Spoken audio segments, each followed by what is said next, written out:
मी संग्राम बाप्पू भंडारे.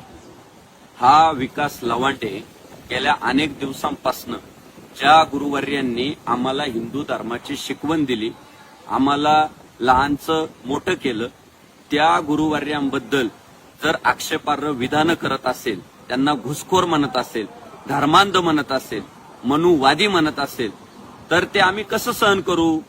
गेल्या अनेक दिवसांपासून तो सारखाच आमच्या वारकरी संप्रदायातील गुरुवर्यांवर टीका करतोय, वेगवेगळे आरोप करतोय. आणि आमच्या सारख्यांना काय भिडायचंय त्याने भिडावं ना, पण गुरुवर्यांची टीका आम्ही सहन करू शकत नाही. आमच्यासाठी गुरु हा संत कुळीचा राजा, गुरु हा प्राण विसावा माझा, गुरु विनदेव तुझा पाहता नाही त्रैलोकी. त्यामुळं विकास लवांडेच्या वक्तव्याचा जाहीर निषेध करण्यासाठी आज आम्ही त्याच्यावर काळी शाई ओतली. बाकी तो जे खोटारडे आरोप करतोय, मला पिस्तोल लावलं, माझ्या समोर गुंड उभे केले, त्याची एवढी लायकी नाही की त्याला पिस्तोल लावावं. त्याची जी पात्रता होती, तुका म्हणे संता पीडितील खळ घेती तोंड काळे करून या, ते त्याचं तोंड काळं करायचं काम आम्ही केलंय. आमच्या तुकाराम महाराजांनी आम्हाला शिकवलंय, भले तरी देऊ कासेची लंगोटी, नाठाळाचे काठी देऊ माथा, मऊ मेना उन्हे आम्ही विष्णुदास, कठीण वज्रास बेदू ऐसे. आम्ही चांगल्याला चांगले, वाईटाला वाईट, छत्रपती शिवाजी महाराजांचे मावळे आणि ज्ञानोबा तुकोबांचे वारकरी आहे, म्हणून आम्ही काळी शाई ओतून त्याचा आज जाहीर निषेध केलाय.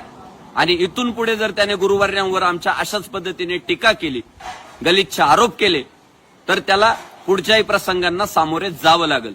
जय श्रीराम, छत्रपती शिवाजी महाराज की जय. आज सकाळी म्हातोबाच्या आळंदी तालुका हवेली येथे माझं एका दशक्रियेच्या निमित्ताने प्रवचन होते. ते प्रवचन संपल्यानंतर 10 वाजता मी आळंदी म्हातोबाच्या इथून पुण्याला जायला निघालेलो असताना रस्त्यात गावाच्या बाहेर आल्यानंतर वारकरी संप्रदायातील संग्राम भंडारे आणि काही 10-15 गोरक्षक होते, सगळेजण 2-3 गाड्या होत्या आणि त्या सगळ्या गुंडांनी मला रस्त्यात निर्जन स्थळी अडवलं. माझी गाडीवर मला उतरून माझ्या अंगावर 2-3 शाईच्या बाटल्या ओतल्या, मला धक्काबुक्की केली आणि 2 जणांच्याकडे रिव्हॉल्वर होते. ते सगळेजण मला जीवे मारण्याची धमकी देत होते. त्यात लोक जमत असताना ते मात्र तात्काळ पळून गेले. मी त्या सर्वांचा निषेध करतो. संग्राम भंडारे आणि त्याच्यासोबत आलेले सगळे जे काही 10-15 गुंड होते, गाड्या घेऊन आलेले, त्यांच्यावर पोलिसांनी तात्काळ कायदेशीर कारवाई करावी. मी लोणी काळभोर पोलीस स्टेशनला इथे फिर्याद देण्यासाठी आलेलो आहे. जोपर्यंत त्यांना सर्वांना अटक होत नाही, तोपर्यंत लोणी काळभोर पोलीस स्टेशन येथे माझा सत्याग्रह सुरू राहणार आहे.